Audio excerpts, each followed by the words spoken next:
So the biggest political battle in probably gaming history just wrapped up with the Federal Trade Commission versus Microsoft on this whole Activision Blizzard deal. And it was the biggest showdown of this whole deal. Like, this was actually a showdown.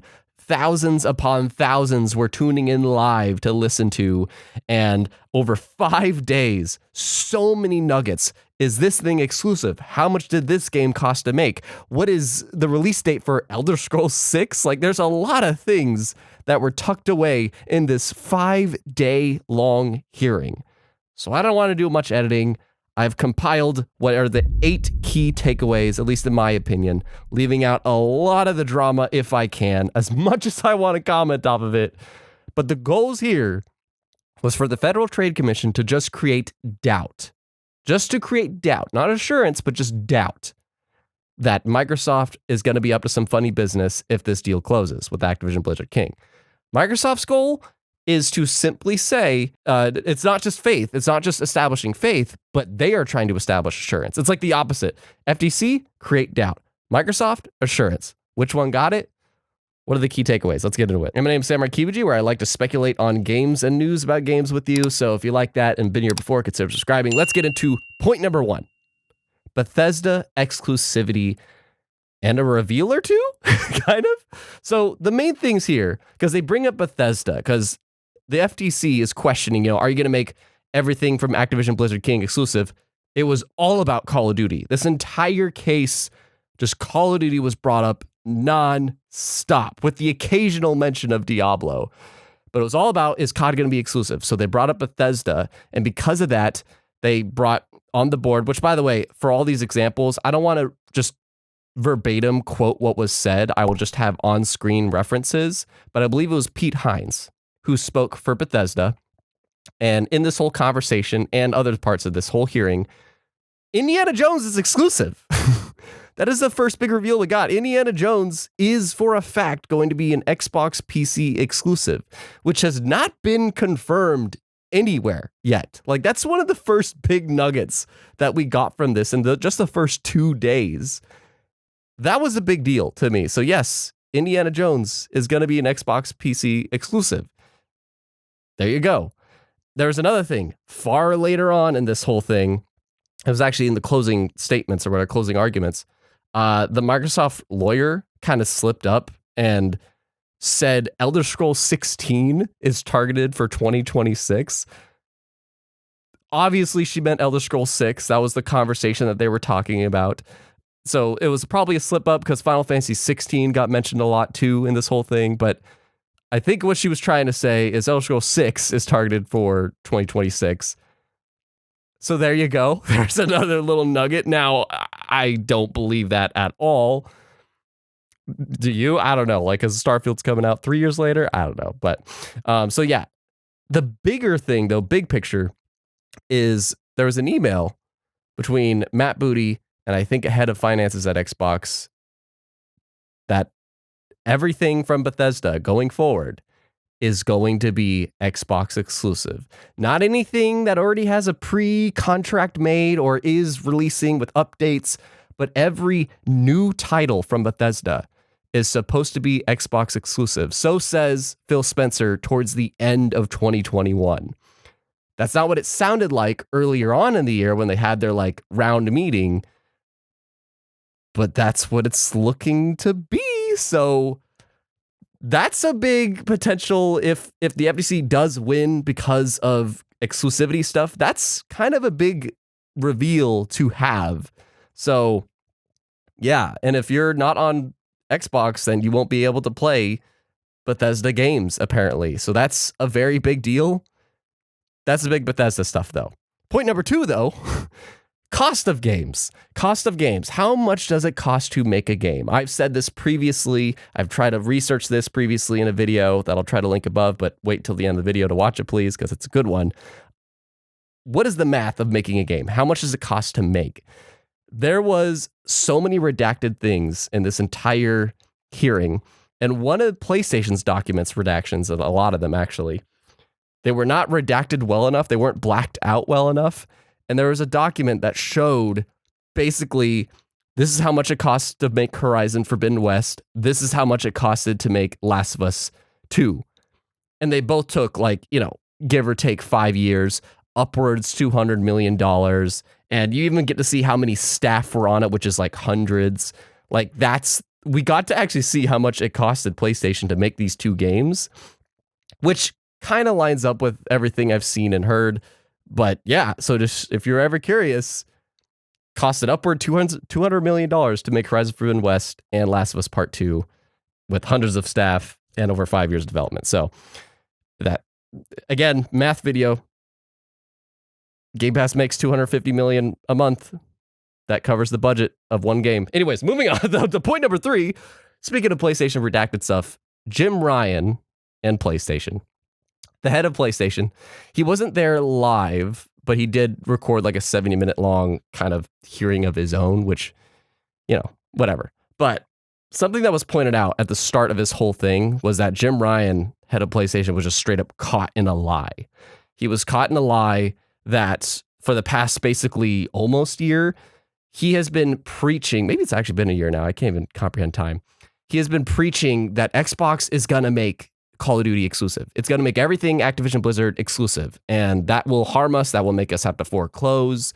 And at the start of this whole hearing, Microsoft kicked things off hard by showing an email from Jim Ryan that's saying, yeah, this isn't an exclusivity play. It's just big picture play. Like, I get it, kind of a thing. Like, I understand, but don't worry. We're going to be fine, gang. We're going to be totally fine.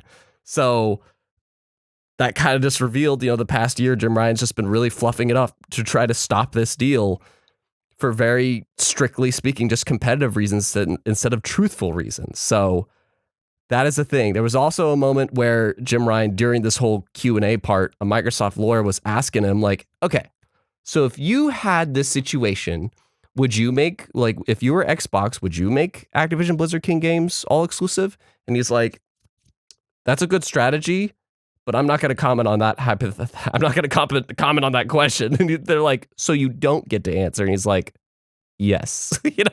So he just refused to answer certain questions and just didn't really remember certain things that he clearly should remember. So Jeremiah was just looking a little bit sketchy, but he was also saying something I think is really interesting and very fair. No PlayStation 5 dev kits were provided to Microsoft, aka actually more specifically Mojang, when the next-gen consoles were coming out. Because, whenever these next-gen systems come out, the developers need dev kits to prepare for that, to make versions of the game that work on those systems. And PlayStation wasn't willing to supply a PS5 dev kit for Mojang, aka the Minecraft people, to work on their games because they were worried about giving that in the hands of what is technically a competitor. Mojang Minecraft is owned by Microsoft, is owned by Xbox. So they were worried about giving, why should we let our competitor look at the specs of our next gen system so they could potentially try to outdo it or something? Makes sense. That makes sense. But that's kind of a big deal too. And then they present this exact point with Call of Duty. If Activision is a part of Xbox, and whenever, the next systems come around, PlayStation will not provide PlayStation 6 dev kits to the next COD games, and therefore it'll probably delay their release, delay their development.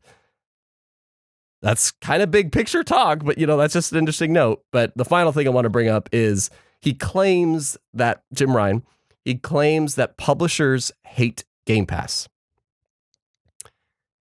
It's really funny because I think the day that this quote came out, or the day after, the Annapurna showcase happened, and there was like more than half of the games, or I think around half of the games at that showcase, that were all coming to Game Pass. There are a lot, and granted, these are indie developers. I'm sure indie developers love Game Pass because they get to get funded to make their game. They get to have people play their game.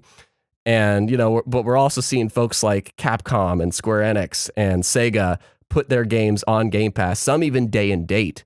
So it was really interesting to see Jim Ryan say, it's pretty much unanimous. Every publisher I've talked with hates Game Pass. I'm like, okay, let's go into Xbox now. So that's some big picture stuff. But what about Xbox? What is their answer to all this? And what is their plan? Well, number 4, the acquisitions. Xbox's acquisitions, there's things that there was a big piece of information. Again, the redacted thing on PlayStation's side was their budget for the games and like what they were produced for. Xbox's side, we got to see a crap ton of people that Xbox is considering purchasing, or was considering at the least. First off, Sarah Bond confirmed that my belief, which I'll link these at the end of the video, but like Sarah Bond confirmed that Activision did like tempt Xbox with a marketing bidding war. Like, if you want us to market with you, that's fine, but are you willing to outbid what PlayStation's bidding for our marketing deal? Xbox just didn't even want a part of it. Like, nope, that is fine. It is very unfortunate that you're going to do that, but we're just going to go a different way. Which is why I made a whole video about like that's part of Xbox's strategy. So what their strategy is instead of spending it on marketing deals, is to do these acquisitions. And that's what the FTC is also kind of worried about, and other just bystanders too, is kind of a monopoly effect. And Matt Booty, head of Xbox Game Studios, got caught in an email from, like, granted 4 years ago, but still, in the email, he literally says, we have the chance to spend Sony out of business. They're our only main competitor. If we can gather up so much content that like Amazon can't keep up with us, Google's so far away from having like anything close to what we have, literally our only competitor in terms of a subscription service like this is PlayStation. And we're like 2 years ahead of them doing this. So yeah, Matt Booty, I guess, set that out. And then we got to see from emails, I think in 2020 or 2021, Square Enix was 100% on the table. Now, Square is a big one because they thought, it's not just because it's Square with like Final Fantasy and whatever the hell else, but they have a lot of great back catalog titles that might be great for mobile. If they can port them to their mobile marketplace, which is a big plan for Microsoft, or Xbox. So that's why they were really kind of thinking Square Enix could be really good. And that's why they went with Activision Blizzard King here, because then they could have just every ground covered. But yeah, Square Enix was on the table. SEGA was on the table. There's like a full-blown email we got to see of the SEGA potential possibility. And it's really interesting to see these are the people that they were considering. Like the final watch list includes people like Supergiant Games, the people that make Hades, Bungie. like I guess they almost considered Bungie before PlayStation got them. IO Interactive, the people that do the Hitman series, and Zynga. Zynga is going to come up later, but Zynga is a big deal because that goes with, again, this mobile strategy that they were preaching at this whole thing. And other developers, I think just kind of like they just want to keep their eyes on to see how they do and what they do, is Ember Labs, the people with Kenna Bridge of Spirits, Hazelight Studio, the people that did It Takes Two, Hello Games, the people that did No Man's Sky, Moon Studios, the people that did Ori, Team Cherry, the people that do Hollow Knight. Like, they have their eyes on these smaller studios. It's just interesting. We literally got to see. Now, we weren't supposed to see. They were supposed to be redacted, but somebody messed up. So that person's in trouble. So that's point number 4, acquisitions. But point number 5, Xbox's survival. This whole thing was to paint Xbox in this picture that they are doing a lot of these things because they kind of have to if they want to keep competing, And so they were trying to paint this picture by bringing up a few interesting facts, including one about Starfield that's really interesting. So if you're liking the video, make sure you leave a like and just comment anything that you have as you watch this for sure. But they started this whole thing by stating, the console war. They even brought up the phrase console war. It became part of a court hearing, which is hilarious. But yeah, Xbox lost the console war. They state it. They show the numbers like, yeah, we don't sell anywhere near as many PlayStations and Nintendos, which, by the way, the FTC was trying to prove the entire time COD will be exclusive and Nintendo is not a competitor. That's what they were trying to do the whole time, to just leave that. I'm not going to put up quotes or anything. Just know that's what they were trying to do like half the time of this hearing. But anyways, so yeah, Xbox lost the console war. They also bring up how Final Fantasy 16 is an example of PlayStation being a very aggressive competitor to them. And I think it was Phil Spencer who said like, oh yeah, like I think the judge asked like, how many exclusives do you have in comparison to Nintendo and PlayStation? He's like, oh, it's not even close. Like they have way more exclusive IP than we do, which if you look on paper, that is true. And, you know, they're under oath here too or whatever. But another thing is that Call of Duty apparently almost held out on even being on the next gen Xboxes around the time that the Series X and S were launching. They were like, we want a bigger revenue split than the usual 70-30 you give people. And if you don't know what that means, it's like 70%. If something sells in the Xbox or PlayStation marketplace, 70% of that goes to the publisher. You know, it goes to Activision. 30% of that goes to the platform holder, being PlayStation or Xbox, because you sold it through us. It's like Best Buy or Walmart or whatever. But I guess Call of Duty demanded, hey, we have a really good deal with PlayStation. It's an 80-20 thing. If you can't give us that, then we're going to have to not be on your platform. So that's another thing that there was like numerous games that they have to agree to that, you know, to do that 80-20. And this is to me the biggest thing. I legit freaked out when I saw this. Starfield was almost going to be a PlayStation exclusive. They literally list off like one of the reasons that we had to buy ZeniMax, the people that are the parent company of Bethesda. We saw, you know, Ghostwire Tokyo and Deathloop are two Bethesda games that they decided to make exclusive. And we were seeing that they had plans to make Starfield exclusive as well. So instead of getting in this bidding war with them, we decided to, which is what a lot of fans want them to do, like folks on the other side, at least from me personally. I can see either way, honestly. But anyways, instead of getting in that bidding war to make them like a partner or whatever and get that exclusivity, timed exclusivity, they decided to purchase Bethesda to just stop this from happening anymore. Like, we don't want to lose Bethesda to you like we see us losing Square Enix. You know, we don't want to lose any publishers to you anymore. So now we're just going to buy publishers that we're worried about losing to you. And so it's like, they painted themselves in this picture of like, this is us doing this out of defense. You're scooping up all these exclusives from these other publishers. So we need to buy these publishers to make sure that we don't keep losing their games to you, kind of a thing. So I'm not saying that's right or wrong. I'm just saying that like it at least makes sense. I'm not saying it's right or wrong. I'm just saying they painted a good idea as to why they do these things.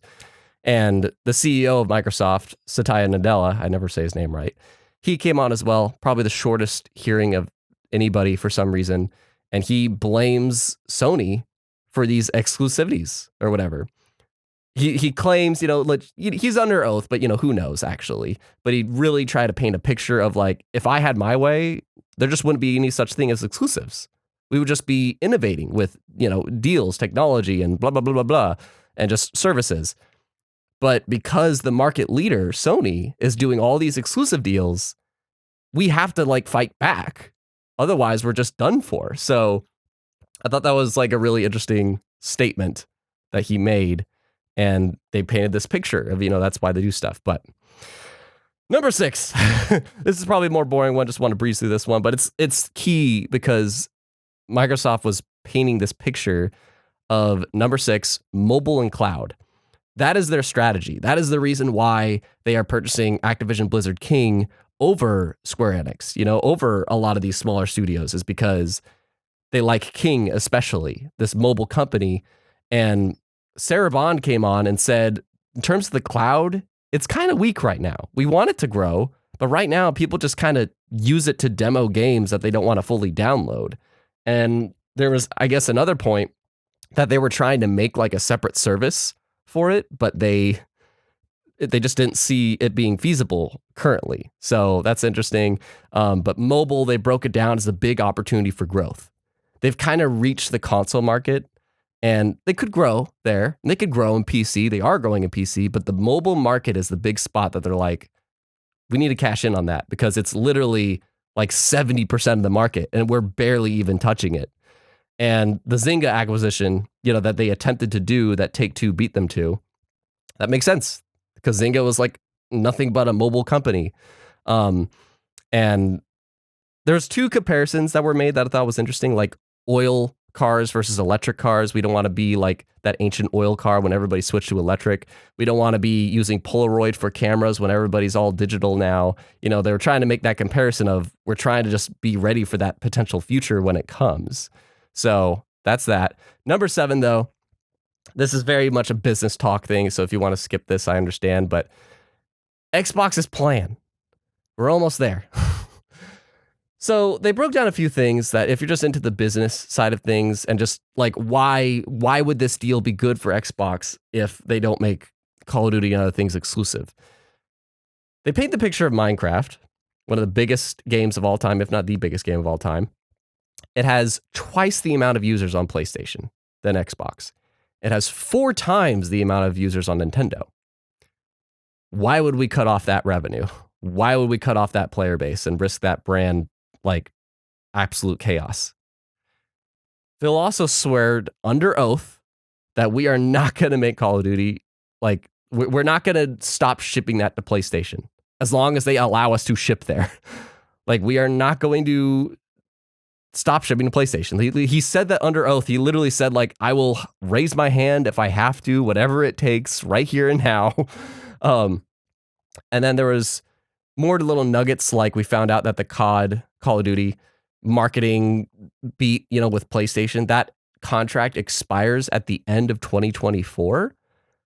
So that makes me wonder, because I know there's like blockages on those contracts that stop Call of Duty from coming to Game Pass. Is that how long we're gonna have to wait? We're basically gonna have to wait until like January 2025 to get Call of Duty on Game Pass, or at least the new Call of Duties. I don't know. Let me know what you think in the comments. Also, the big reason Jim Ryan doesn't want to lose this case and doesn't want this acquisition to go through is he's not scared about exclusivity. He's scared about losing the money that COD players spend yearly. He claims at least like, so Call of Duty, like there's this monthly or whatever, but generally anybody that plays Call of Duty usually spends around 15.9 billion a year. That's a lot of passive money. And if they navigate that money to the Xbox platform, then I think they made like last year, I think they made like 9 billion or whatever off the marketplace. If they even got half of that 15 billion, that'll go up to 14 billion. Like that's what PlayStation's worried about losing, is that nearly 16 billion a year going into a different marketplace. That's what they're scared of losing. And also, this is something I'm curious if you have translation of this, but the FTC brought up this comment of like, if Xbox wanted to make Call of Duty exclusive, they would lose that revenue, sure, but they could recoup that if they gained 2 million Game Pass subscribers a year. I'll put the quote on screen here, but like, I don't know. Like, let me know if you could translate that, because like, I don't know what they mean by like getting 2 million a year when they just need to reach a certain amount and then just keep that subscriber base to recoup. Let me know. The final thing, as we like transition to how this all turned out, the FTC skepticism. Did they succeed? And this is pretty much all based off of like the closing statements, you know, like whenever everybody's testified, now let's just hear out both sides and have a discussion. So the lawyer for Microsoft pointed out all the oaths and contracts and everything that they have done, and the FTC just refuses to look at that as evidence. You know, like we have all these people swearing under oath, we have contracts written up that are signed, and you still won't accept that. And the Judge Corley, who I haven't brought up this whole time, she was catching on. She was learning about this whole thing as it went, and she questioned COD's importance. You know, Judge Corley is the one that's going to decide this. You know, is this injunction, this halt on this case, basically killing it, going to happen? Or am I going to say, no, we don't need an injunction, you guys are crazy, kind of a thing. So she was questioning COD's importance because all they were talking about was Call of Duty. But then she was presented the numbers and she's like, okay, you said 62% of these players are on PlayStation and they don't play COD. That's 62% of the players, which is like, there's basically double the amount of PlayStation players as Xbox players. Is that really going to upset the market if, like, you know, that 38% left, kind of a thing? And hypothetically, even if they left, She also was like, why wouldn't PlayStation Plus, like, why wouldn't Sony try to make PlayStation Plus better to compete with Xbox Game Pass? She was bringing up the good questions. And, there was still skepticism, like the FTC, and I admit I'm with the FTC somewhat on this, where they're worried that everything's going to be limited to PlayStation Plus and Xbox Game Pass. That's all you'll be able to play anything on. There won't be the free market anymore. There won't be like going into Best Buy or GameStop to buy something. You are just only going to be able to play stuff on PS Plus and Game Pass. And that's what they're worried about happening, which is a fair worry, and their goal here is just to bring up concern. But Corley questioned, like, are you guys thinking more about the consumers here, or are you more concerned about Sony? There was even a part where she said, like, why do you think Jim Ryan wasn't mad about Starfield? And they're like, I don't know. And then she's like, because he does that stuff all the time. Like, she called him out a few times. So I don't know. But again, the decision is to be made in the next week or two. And the FTC's goal was to create doubt, not assurance, but just doubt. And Xbox's goal was to create assurance, not faith. It's like the exact opposites. Microsoft's goal is to create assurance, not faith. So who did it better? You have to wait and see. But these just is super interesting nuggets. Like, what does Xbox do if this case fails? Like, what happens if Judge Corley says, look, I get you guys, I agree with you, but there's too much cause for concern here for me to just give it the okay, kind of a thing. So if that happens, what does Microsoft do next? There's explanations as to why, they do these acquisitions more than marketing deals in the video above, as well as like the math on how Game Pass works. Both those videos, I think, go very well following this case. So check those out and leave me your thoughts about these 8 keynotes down below. Which one was highlight to you? To me, it's that Starfield exclusivity and Indiana Jones. Like, those are the two things I'm like, woo, kind of a thing. Like, what? We found that out here? Let me know in the comments.